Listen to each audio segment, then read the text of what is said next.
अब एक और बड़ी बात के ऊपर आ जाते हैं सर, ये मनी लॉन्ड्रिंग क्या होती है? मनी लॉन्ड्रिंग के अच्छा ये भी क्लियर, जो हमारे यहाँ टैक्स बचाना मनी लॉन्ड्रिंग कहलाता है, टैक्स बचाना मनी लॉन्ड्रिंग नहीं है। मनी लॉन्ड्रिंग और करप्शन दो अलग चीज़ें हैं।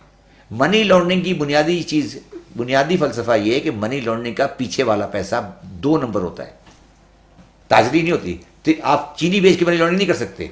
मनी लॉन्ड्रिंग का पीछे वाला पैसा 2 नंबर होता है, मीन्स के वो हीरोइन का है, वो क्रिमिनल ऑफेंसेस से कमाया हुआ होता है, प्रोहिबिटेड जो चीजें होती है उससे कमाया हुआ होता है। और अगर उसके अलावा अगर आपके पास कोई नॉर्मल बिजनेस है, वो टैक्स सेविंग है, वो जायज है? नहीं, वो जायज नहीं है। वो मनी लॉन्ड्रिंग नहीं है, कह रहा हूँ। हमारे यहाँ तो हर चीज को मनी लॉन्ड्रिंग बोलते हैं ना। फिर वो क्या है? करप्शन। उसे हम करप्शन मनी लॉन्ड्रिंग नहीं ऊपर आते हैं, करप्शन के ऊपर आते हैं। मैं मनी लॉन्ड्रिंग समझ गए आप? Money laundering, thank you very much. लॉन्डर इसको क्यों कहते हैं ये भी बता दूं मैं आपको। इंग्लैंड में जब लॉन्ड्री होती है ना, लॉन्ड्रेट्स से कहते हैं, लॉन्ड्रेट जहाँ पे कपड़े धुलते हैं, वहां पर कैश डीलिंग होती है सिर्फ। तो आपने लॉन्ड्रेट के अंदर आपने कहा मेरी सेल 500 करोड़ की है, अब कोई भी नहीं कह सकता कि 500 की नहीं है।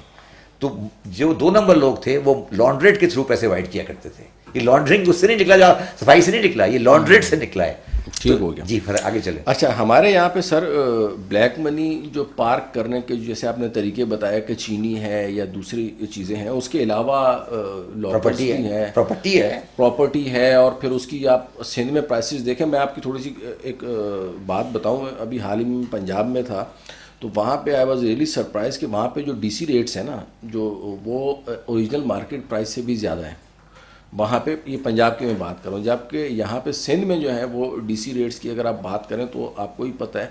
तो वो किसी ने भी पार्क करना हो तो कभी गडाप और मलीर और आगे से आगे नूरियाबाद तक चलते जाएं और वहाँ पार्क करते रहें और उसको ज़्यादा वेल्थ में अपनी स्टेटमेंट में शो करते रहें। 3-4 साल बाद, 7 साल बाद वो क्लोज ट्रांजेक्शन होगी, कोई नहीं पूछेगा। निकालने तो आप लोगों ने भी उस पर कैपिटल गेन टैक्स लगा के थोड़ा बहुत उनको काबू करना चाहा है, लेकिन फिर भी वो ये अभी जो प्राइम मिनिस्टर साहब ने जो स्कीम जो इनके रियल एस्टेट वालों के लिए दी है, तो आपका क्या ख्याल है, इससे दोबारा ब्लैक मनी जो है वो पार्क करने का कल्चर प्रमोट नहीं होगा क्या? देखिए, मैंने शायद इसके ऊपर एक ब्रोशर भी इशू किया है।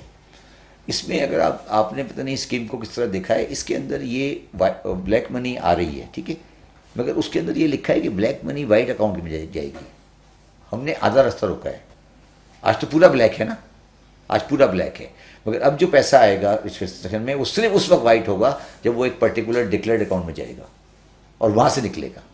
आप समझ, लेके आप चाहे कहीं से भी आ जाए, लेके कहीं चाहे वो स्मगलिंग का कोई नहीं पूछेगा, मैं बिल्कुल नहीं। मगर आगे अभी तो नहीं, अभी ये वो बात कर रहे हैं जिथे पुत्र नूर जमाल गिदर शिदर सब आला, जहां पे जो है ये जिक्र। एक मिनट सर, एक मिनट रुक जाओ, नहीं सुन ले मेरी बात। आज क्या हो रहा है?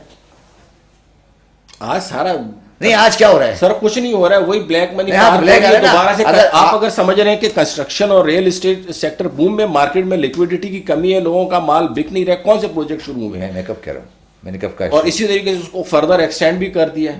मैंने कराया, मैंने कहा है बड़े सर। आप उसके ऊपर कमेंट्स देना, क्यों ऐसा हुआ? और मैं बड़े खान साहब ने तो कहा था मैं बढ़ाऊंगा इसको इंशाल्लाह, और भी मैं आपको सामने कह रहा हूँ।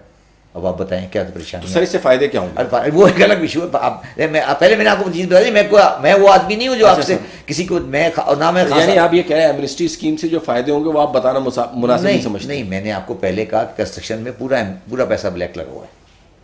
मैं तो कह रहा हूँ और डिफरेंशियल ब्लैक है, ये तो आप भी माने, मैं और मान रहे हैं ना। हम थोड़ी देर पहले आप सिर्फ एग्रीकल्चर को फोकस कर रहे थे। नहीं सुने ना, मैंने आरती को मैंने थोड़ी कहा, आरती को मैंने कहा प्राइसिंग के लिए। मैंने कहा ये आरती नहीं है भाई, ये तो इन्वेस्टर है। मैंने अगर आप इन्वेस्टर मिडल मैन हो गया ना, सुन लो मेरी बात। मैं आपको बिल्कुल सीधी बता रहा हूँ कि प्लॉटों की धंधे को कम करना है और कंस्ट्रक्शन को बढ़ाना है। उसके पैसे में अगर पैसे ग्रे भी आ रहे हैं, मैं उसके लिए तैयार हूँ। नाज़रीन, एक ब्रेक लेते हैं और ब्रेक के बाद वापस आते हैं, कहीं मत जाइए।